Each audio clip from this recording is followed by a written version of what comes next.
This is Dr. Keith Lewis of Healthy Life Doctors. I'd just like to give you a sample report of findings on a patient we recently consulted with just a couple of days ago. The patient presented with extreme fatigue, lethargy, which had taken place over the past 6 to 8 months. Didn't have the energy level that she had previously had a lot of muscular weakness, diffuse musculoskeletal pain, including muscular pain as well as joint pain. Didn't sleep as well as she used to. Patient was mid-30s, no significant history of any disease process or surgeries of any type.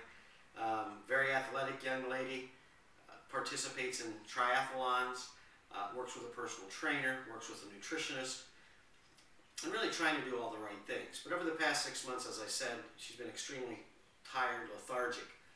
We suspected, after our initial evaluation, the patient may be experiencing some thyroid difficulty. She certainly didn't match the pattern of a hypothyroid patient. She's very lean, very muscular, nothing really significant in terms of being hypothyroid. But we pursued testing. We checked her thyroid peroxidase antibody, her TSH, free T4, and free T3 levels.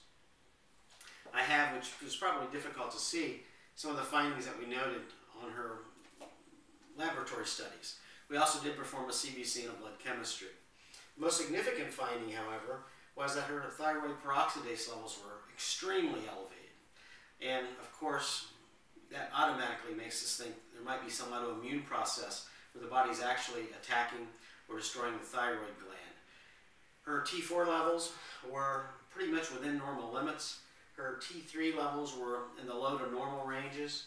Her TSH levels were in the low to normal ranges. And some of the other findings were either on the high end of normal, low end of normal, some indicating some adrenal dysfunction, some indicating some possible renal stress, and also some suggesting the possibility of some pernicious anemia.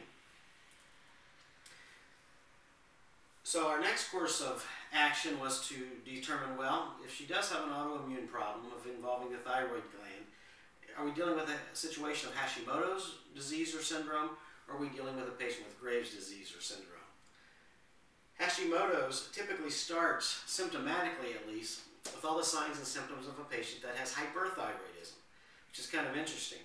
And this patient certainly fell into that category. Very lean, very muscular, very physically fit, but again, extreme lethargy, extreme fatigue. Her thyroid level or free thyroid hormones weren't super elevated, like we would expect to see in maybe a Graves' disease type situation. And as I said, the T4 level was pretty much within normal limits. T3 was slightly less than normal. So at this point, we believe we're dealing with an early phase of Hashimoto's disease or syndrome. Doing a radioactive thyroid iodine uptake examination will be something we may consider later. Right now, I think we're going to pursue the course of Hashimoto's condition or disease, early stage.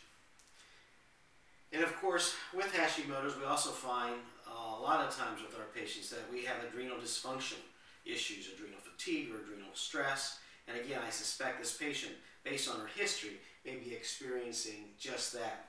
Our next line of pursuit would be do an adrenal stress index salivary hormone profile test to address adrenal dysfunction. We'll check her cortisol levels at 4 separate times during the day. We'll also check DHEA levels. We'll check her progesterone levels. We'll check insulin levels. We'll also check for IgG antibodies as well as gluten sensitivities, trying to better isolate the specific problem she's experiencing, i.e. diagnosis, and a specific plan of treatment. So at this point, we're diagnosing Hashimoto's syndrome or condition or disease, and our follow-up evaluation will consist of the testing I just previously mentioned. We'll continue giving you updates on this patient's progress as we go along. Until next time, this is Dr. Keith Lewis, yours in good health.